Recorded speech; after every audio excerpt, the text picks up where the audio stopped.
With World Tour being the main story mode of Street Fighter VI, it's only natural to wonder whether or not the main character is canon. He's at the heart and centre of the story, but it's unclear if he even exists in the setting. If John Streets isn't canon, then World Tour might not be either.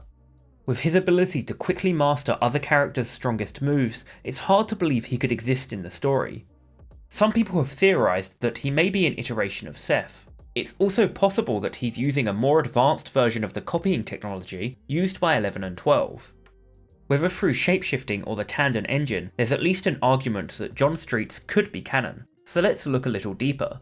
Wikipedia defines cannon as a large caliber gun, a type of artillery which usually launches a projectile using explosive propellant. Now John Streets can launch projectiles, including the strongest in the game. You could definitely refer to them as large caliber.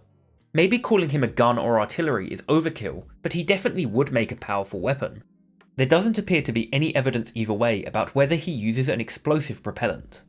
Some definitions do extend to require being mounted on wheels, but since John Streets can turn into a motorbike, I'm sure he has that covered. Ultimately, John Streets could be canon, but we don't have enough evidence one way or the other. There is precedent for his ability to copy other characters' moves, but until we see him referenced in other story content, we can't be sure if he's canon or not. I personally like to believe he is canon, because the story of World Tour is centered around him. Him not being canon would mean a large chunk of that mode would also be non-canon. World Tour is the largest story mode of any Street Fighter game by far. It would be a shame for it to be non-canon.